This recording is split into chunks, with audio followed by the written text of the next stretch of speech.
Hello and welcome to VIVA Financial Tuition's in-depth industry analysis for the operational case study of May 2017. My name is Hugo Newman and I'd like to thank you for choosing to study with us here at VIVA Financial Tuition. Before I get into the industry analysis itself, let me just give you a quick overview of the contents of the industry analysis. So first I'll give you a quick personal introduction, and also I'll give you a brief background of the company that we're dealing with in this particular case study. And then I'll move into the real world analysis, and we'll start with what I call a macro view, or a more global perspective on growth trends within the industry, recent trends, projected trends over the coming years, sales and revenues and so on. And then from that broader perspective, we'll move into the more specific aspects of the industry. We'll be looking first at the manufacturing process in section 3, all the various aspects of the manufacturing process in the car industry, particularly the luxury car sector. We look at issues pertaining to the supply and supply line, supply chain, assembly lines as well, and also we'll be looking at issues pertaining to labour, the amount of human labour involved in the process and so on, and the degree of automation. In section 4 then we'll move on to issues surrounding selling and the relationship between manufacturers in the car industry and dealerships. We'll be looking at some potential conflicts of interest there, some issues for how companies might work around these conflicts and so on, and the various legal ramifications of the relationship between dealerships and manufacturers. In section 5 then we'll move on to regulations and government, and how these impact on the car manufacturing industry and the luxury car sector in particular. We'll look at issues surrounding the climate, in particular CO2 emissions, and how the governments in various regions and countries try to deal with the climate issues, and how they impose restrictions and standards of various sorts on the car industry. We'll also then look at safety regulations, but particularly as they impact on and try to deal with new technologies like semi-autonomous and self-driving cars. And then finally in section 6 we'll look at some of the most recent innovations in the car manufacturing industry. We'll be looking at automation, self-driving cars, autonomous, semi-autonomous cars, various new fuel innovations like the hydrogen fuel cell mentioned in the pre-scene, and we'll draw some conclusions on everything that has come before and distill the most important implications of everything that we've looked at in the real life luxury car and car manufacturing industries. So before we get into the meat of the industry analysis, let me just give you a quick personal introduction. My name is Hugo Newman, as I mentioned at the beginning. I hold a PhD from University College Dublin. My research focused primarily on the interaction between political regulation, economic development, and institutional ethics. So I think I'm pretty well placed to guide you through this component of the preparation for the case study in May. Dealing with the industry, the wider industry, how various economic developments impact on institutions' decision making, and also how political decisions and regulations impact on the economy in general and on particular organizations within the economy. So before I get into the industry analysis, let me just say one more thing about why exactly it's important to have a good knowledge of the industry and to motivate you to really pay attention to the things that we look at in this industry analysis.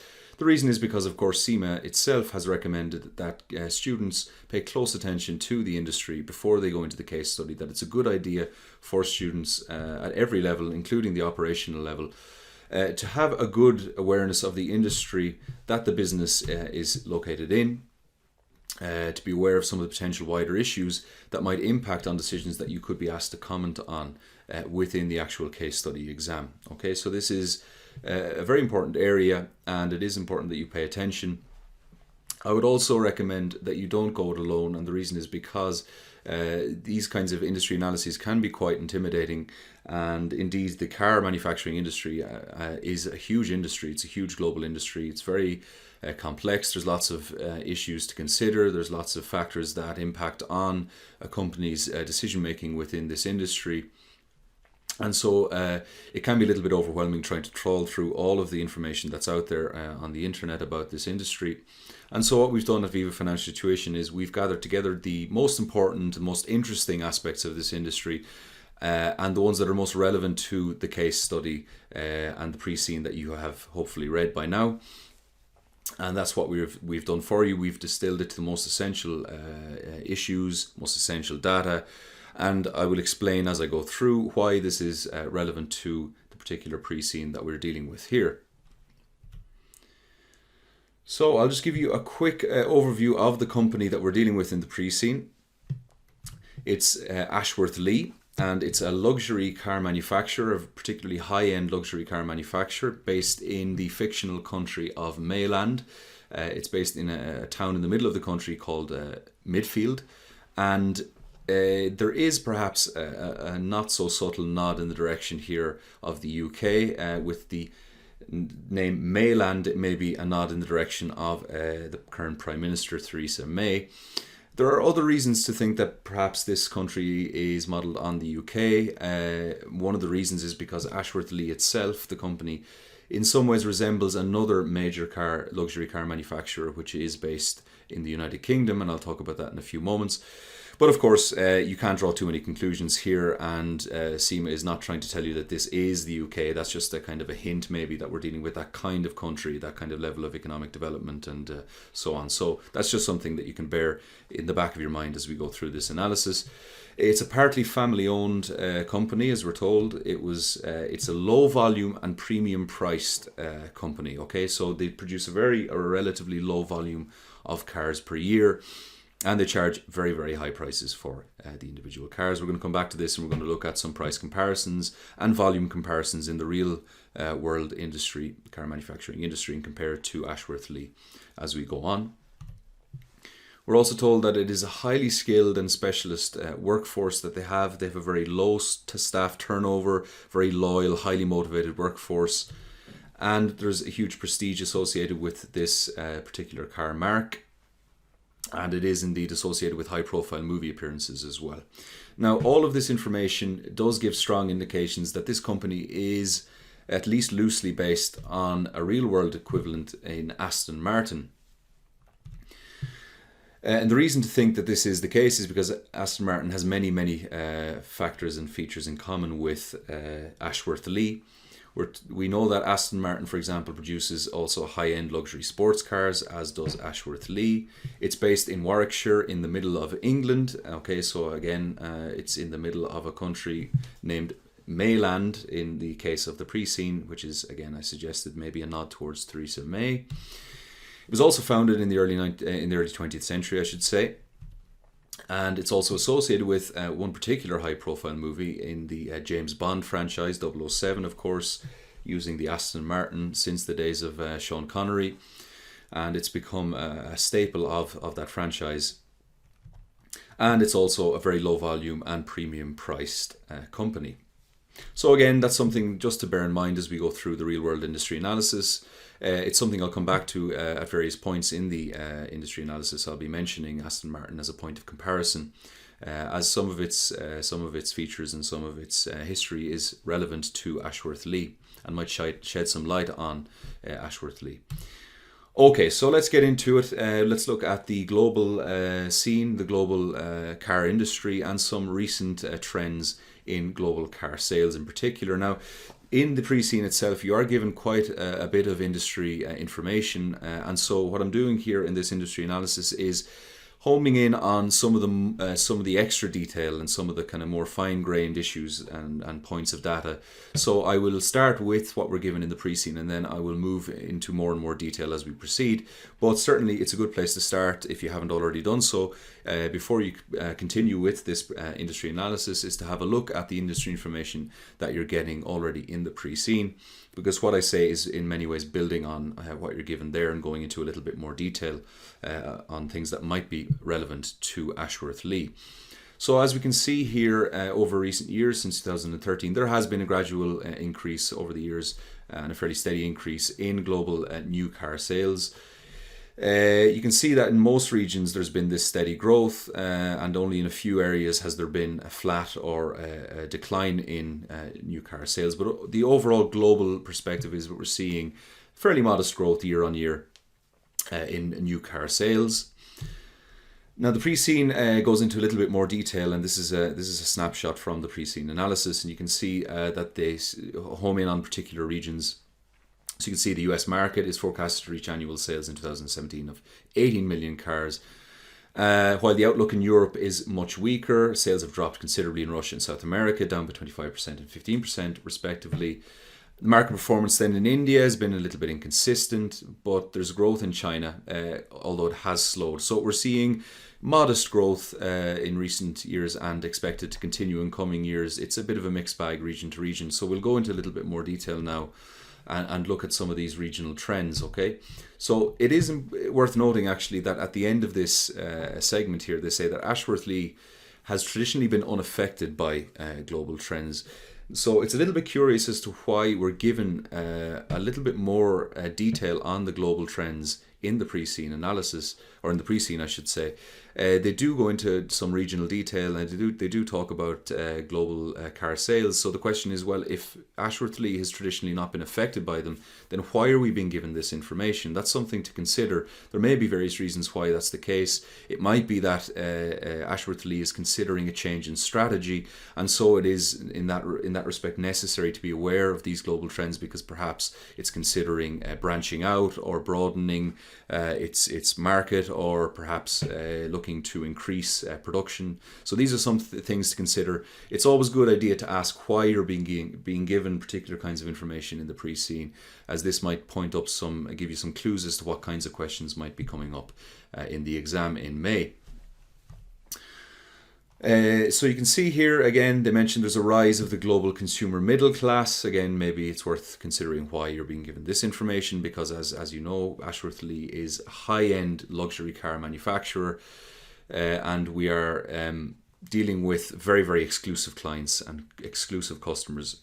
So really, the rise of the global consumer middle class is not particularly relevant to Ashworth Lea, at least in under its current strategy. Okay, so let's look again then at the regional growth trends. We can see here, this is from PricewaterhouseCoopers, and they've been looking at trends projections over the next 10 years. And they're predicting that there's going to be relatively flat to no growth in the United States in terms of new car sales, while in Europe they do project some fairly good growth over the next 10 years or so. Overall, we're looking at steady but unspectacular growth in new car sales, according to PricewaterhouseCoopers projections at least. And then we've got the emerging markets. You can see here the emerging markets, according to PricewaterhouseCoopers, are going to be much more strong in terms of year-on-year growth over the next 10 years or so. You can see they really project good things for Brazil. Now I'm going to come back to that because that is perhaps debatable, and again, this depends a lot on political situations in these countries. But Eastern Europe, South Africa, China, India, as you can see here, all expected to grow over the next 10 years in terms of their sales, light vehicle sales. Now Brazil, again, as I said, it's a little bit controversial perhaps, because you can see here that there was a huge dip in economic fortunes and in their sales from 2015-2016. So again, it is debatable whether or not they're going to recover as substantially as PricewaterhouseCoopers suggest here, but I'm going to kind of just leave that to one side for the moment and just note that as we go through these figures here. So again, then the PricewaterhouseCoopers looks at Japan and South Korea. And you can see here again, there's fairly flat growth. In fact, they suggest that there may be declines if the political economic situation more or less stays as it is over the next 10 years. Again, you should always take these kinds of projections with a pinch of salt. Of course, PricewaterhouseCoopers is a very authoritative and well-respected group for these kinds of analyses. So it is nice to get their point of view, but again, this is just one perspective, so it should be borne in mind that projections are always a little bit iffy. But this is how it looks according to one of the most authoritative groups when it comes to these kinds of projections. So the pre-scene has its own projections about sales volume growth. So you can see here the annual growth rate is expected to fall around 2% by 2030 in global new car sales, but it will continue to grow. So there is again that kind of steady, modest growth that's expected globally over the coming years. And again, they mention here the rise of the global consumer middle class, but that's more relevant to the kind of mainstream car manufacturers and less relevant perhaps to a company like Ashworth Lea. So what about luxury cars then? Let's focus in a little bit more on the luxury car sector within the broader car manufacturing industry. So I'm basing this analysis on work that was done by Bain & Company. They produce a luxury goods worldwide market study for the fall-winter 2016 issue here. So this is based on their figures, and they're looking at the global luxury market for all goods, but they break it down, and actually interestingly they have isolated luxury cars as one segment within their analysis. As you can see here, luxury cars have actually seen relatively substantial growth in the last year. According to their numbers, there's been 8%, it's accounted for 8% growth from 2015 to 2016 in luxury car sales globally, and that's quite a substantial jump. So it seems a quite healthy industry in terms of growth figures year on year. You can see here there's the 8%.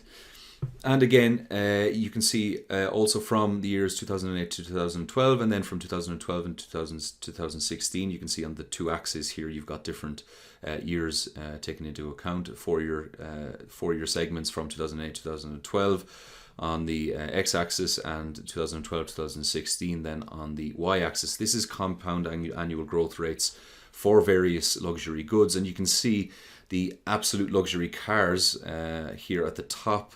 The small black circle, it is well beyond many of the other luxury goods and luxury services that are listed. So luxury cars really have seen substantial growth since 2008, 8% from 2008 to 2012, and a whopping 22% compound annual growth rate from 2012 to 2016. So the luxury car sector, it seems, at least globally, is quite healthy, and it is very has been very rapidly growing, relatively speaking, over the last 10 or so years. So in that sense, things are looking good for Ashworth Lea. Statista is another good source for these kinds of figures and facts, and they have also looked at the global luxury car market. And we've seen here from 2010 to 2016, again, quite substantial growth. This is in billion euros here, and it's gone from 245 billion euros in 2010 to 438 billion euros in 2016. Now, Statista looks at this in a little bit more detail, and they give a qualitative interpretation of some of these numbers.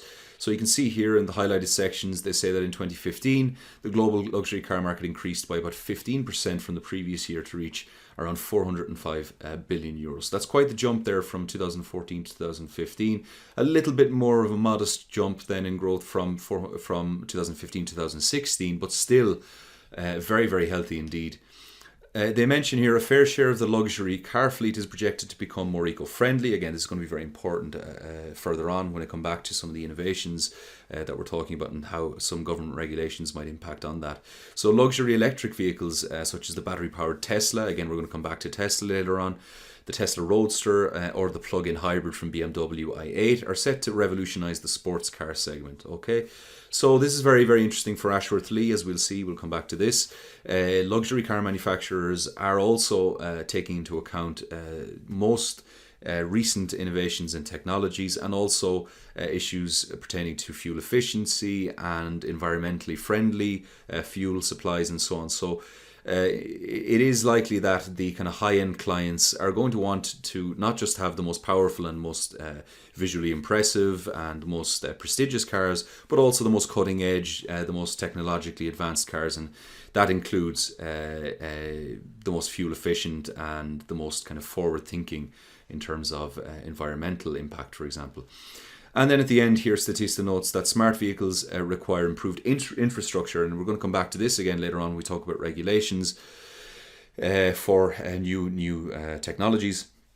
They require improved infrastructure, particularly in urban areas, as there's only a limited number of cities providing the infrastructure that is needed for the implementation, particularly of connected car programs. Okay, connected cars being cars that utilize a lot of internet connectivity, communication between cars, communication with manufacturers and so on to convey various information about the car's performance and so on. We'll come back to this again in the innovation section. But these are various things that need to be borne in mind. Despite the fact that the luxury car market has been growing quite healthily in recent years, there are certainly challenges ahead, and it's a very, very competitive area as well. So there's lots of companies with very good records in innovation that are looking ahead in this respect.